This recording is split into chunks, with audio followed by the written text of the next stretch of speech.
Well, good evening. I'm Alan Jackson, and welcome back to Nashville. If there was ever any doubt that President Trump would try to put a real border back up around America, there's no doubt now. And there's absolutely no question that he meant what he said when he promised to capture and deport gang members and violent criminals. In just a few weeks, President Trump has arrested and deported thousands of bad guys. The word is clearly out. Don't try to walk into the United States unless you do it the right way, the legal way. Otherwise, you're not welcome. It's a big change from the previous administration. Here's what's happened already, and it's quite a list.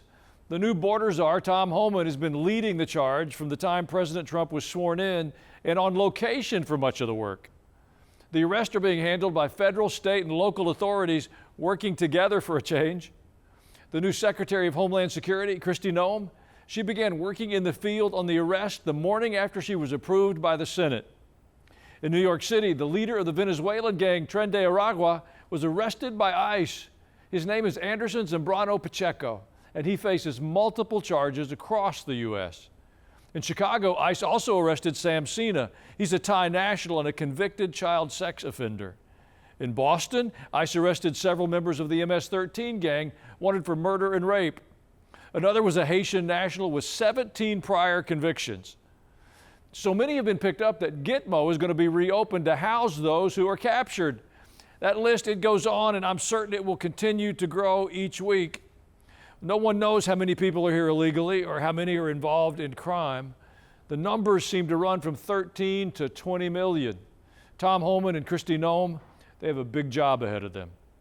Well, Charles Marino knows something about that line of work as a former Homeland Security advisor and a Secret Service special agent. Welcome back to the show, Charles. Good to be back. Good to see you, Pastor. Exciting days to watch. Let's begin with the new and powerful use of force and intelligence to find the criminals. Have you ever seen anything like what's going on now? I'll tell you, you're exactly right when you said the president says what he means and means what he says, because I haven't. This is well organized, well executed, and it truly is going after those that have made their way into the country that are extremely dangerous. They're criminals, they're national security threats.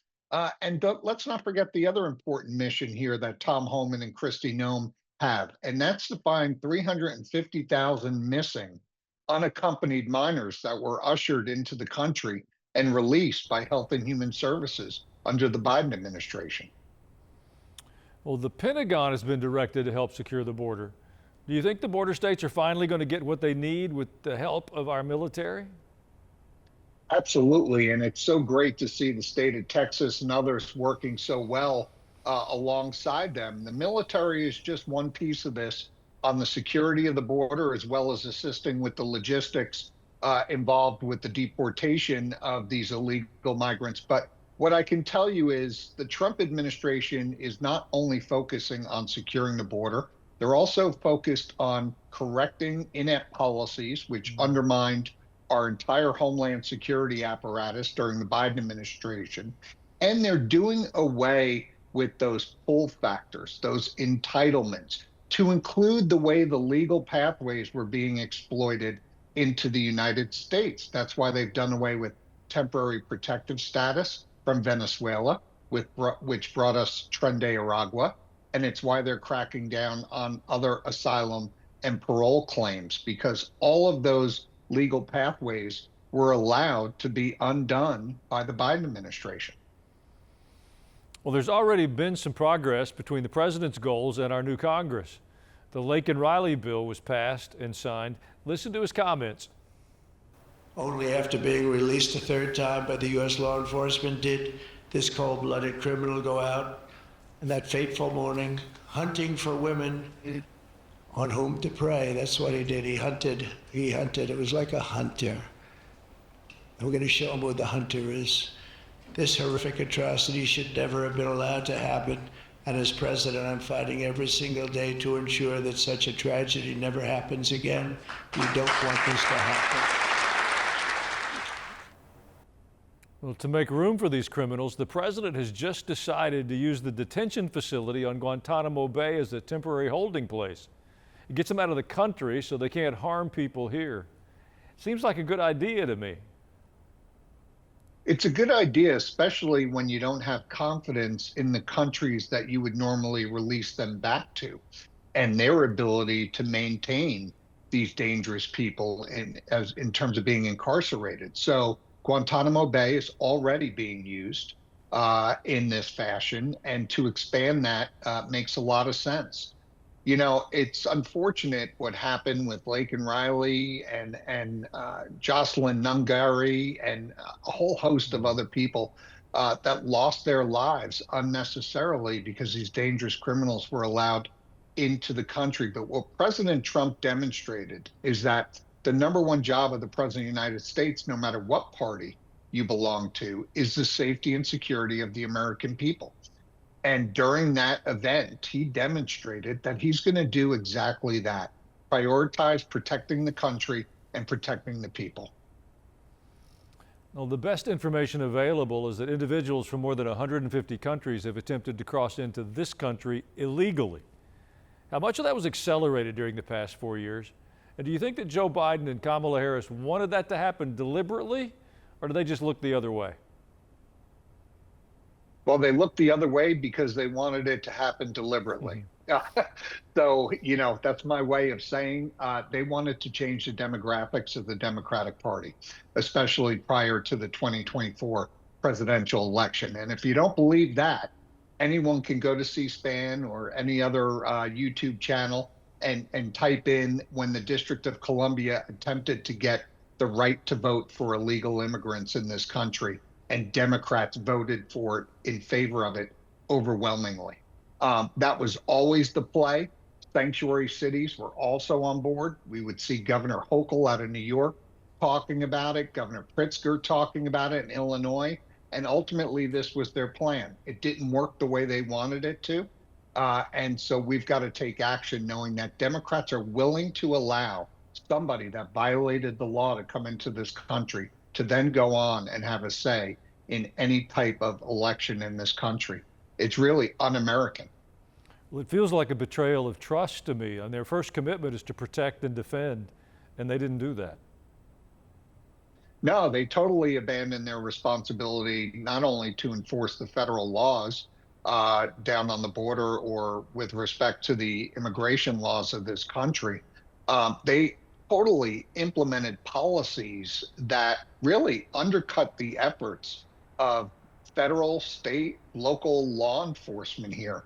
Not only did they fly in the face of common sense on how you go about national and homeland security, but it really undid the efforts of agencies like the FBI, whose number one mission after September 11, 2001 became to prevent acts of terrorism. And, you know, they're already looking for a needle in a haystack. And as you alluded to in your opening, and rightfully so, 2 million plus gotaways. We have no idea who these people are that came into the country. We have no idea about their backgrounds. So how many terrorists are in the country roaming the streets right now? And that's what ICE and Tom Homan and Kristi Noem are worried about and trying to take care of right now. Well, stay with us. There's a lot more to discuss. You can use the time to send me an email at comments@alanjacksonnow.com. We'll include your feedback in all our planning. We read and answer many of them on air. We'll have more from Charles Marino in just a moment.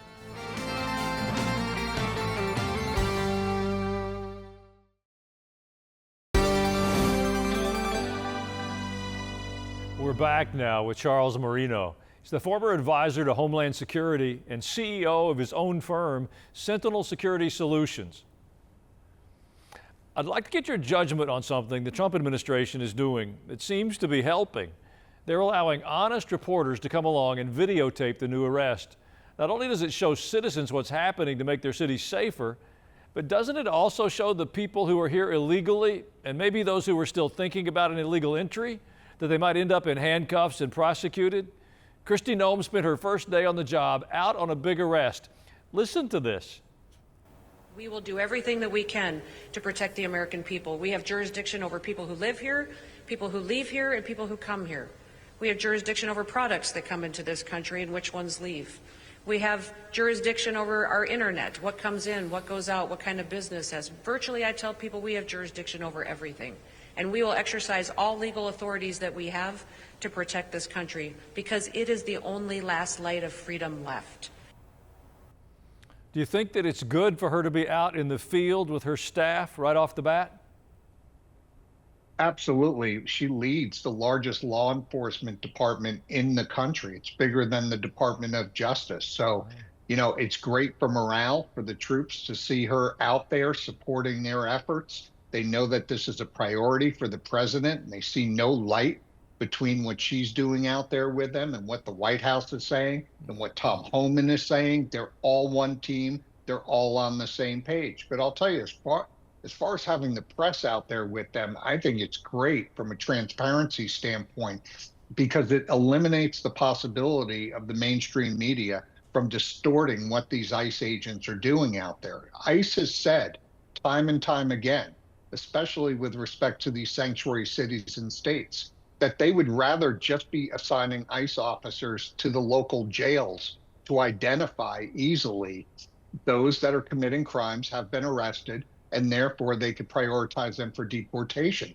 When they go out in sanctuary cities where police departments are prevented, for the most part, from working with federal authorities, specifically ICE on immigration law, they have to surge federal resources to these communities. And as a result, the likelihood becomes higher that they're going to encounter somebody who's in the country illegally, has committed that crime, but has not committed additional crimes. And look, an initial crime has been committed, and these ICE officers are not going to ignore that. So it increases the likelihood of more people that have not committed additional crimes in the country from being deported. Well, some media outlets are still not acknowledging the truth about the border issue and will criticize anything President Trump tries to do. They think that's what their declining voters want to hear. But what American would want to see criminals, traffickers, and violent gangs freely coming across our borders, infiltrating our cities, instead of the arrests and deportations that are taking place today? It just doesn't make sense to me. Well, they're on the wrong side of this, and I think more and more Democrats, especially at the local level, are starting to learn that. You saw Mayor London Breed out in San Francisco lose her job and be voted out because of the deterioration of San Francisco, whether it's crime or illegal immigration, and prioritizing those needs of those individuals over tax-paying citizens in her city and state. So it's a problem. I think a lot of these elected officials know that a lot of people, during this last presidential election said enough is enough. And, this needs to be handled by the U.S. government. They need to start enforcing the law. And I think for the most part, you're hearing very positive feedback from many, including those that have legally immigrated to this country, saying that this is the right thing to do. Well, that same one-sided media focus almost entirely on how some of those being deported have family or children here, as if it should be okay to commit crimes, but then declare that you need to remain out of jail to take care of your family. Will they ever become truthful about this dangerous mess? No, they won't. There will be a segment of the Democratic Party that just will not acknowledge the reality. And, unfortunately, it comes down to the voters in their districts. And some of these voters are not paying attention to the way their lives are being impacted, or they don't care. They certainly don't care what's going on with respect to the rest of the country. But I got to tell you, this crisis, unprecedented, and the fact that this has happened, and now you have President Trump that has had to come into office and make this a priority and spend all of this money to now remove dangerous people from the country that should have never been allowed in the first place. But he's going to clean it up, and I think he's going to do the best job that he can with the resources that are there. Well, Charles, it was great to have you on again. This process is going to go on for months, maybe years. I hope you can come back again soon for an update. Absolutely. Thanks for having me again. Thank you. When we come back, some thoughts of my own that I'd like to share as we continue to move forward in this new season for our nation. I'll be right back.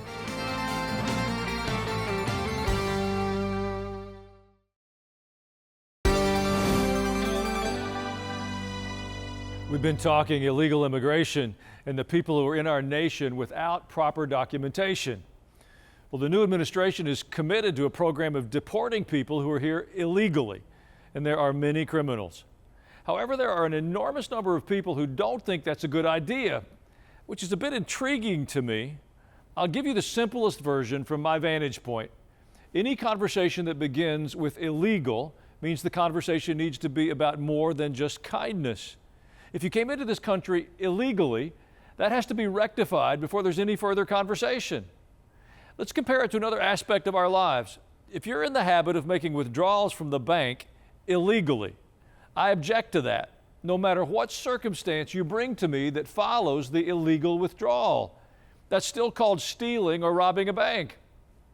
Well, you might say, I made the illegal withdrawal because I had a real need. It's still illegal. Or I made the illegal withdrawal because I was in a health crisis. It's still illegal. And by the way, it wasn't your money. If it was your money, it's not an illegal withdrawal. You can withdraw your own money at any time. So you're taking something that belongs to someone else, which means that you're determining that they should forfeit something because you're putting your need in front of theirs. Well, I believe that same principle applies to the debate around immigration. I don't believe it's fundamentally a political issue, and I don't believe it's a lack of compassion. I truly believe that as we as Christ followers would use our voices appropriately, we can provide the moral clarity that our culture and society sorely needs. We as Christ followers have been silent for far too long. This isn't a political issue. It's an issue of the people of faith, and we're going to need to use our voices. If we'll do that, I assure you there's more reasons for hope than despair. I hope you'll stay with us. When we return, we're going to turn the mic towards your emails.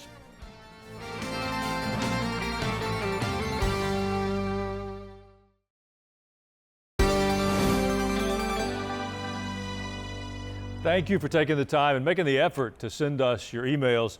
Your thoughts and perspectives, they're important to us. Cheryl from Texas wrote, Tom Homan's straight-to-the-point attitude regarding immigration is so refreshing to hear and see.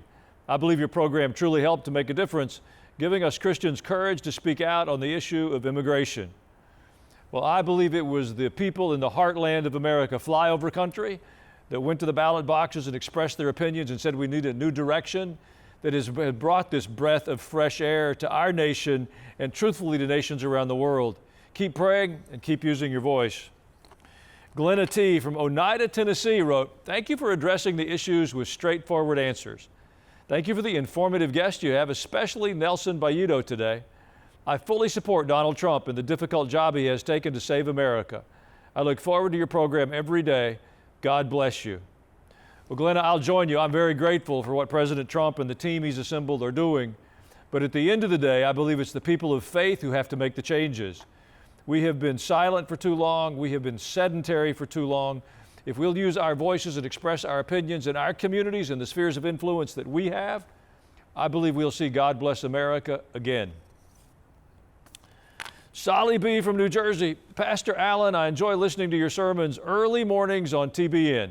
And now with the new show in the evening, it's a win-win. I have a concern about all the burned homes in California. How can we make sure these properties are not going to be sold to a Chinese government entity? The ones where the homeowners can't afford to rebuild. Thanks in advance and God bless. Well, Solly, I think it's a legitimate question. I'd suggest two things. One, keep praying. I believe those prayers are an invitation to God into the circumstances of our lives, and they truly change the future.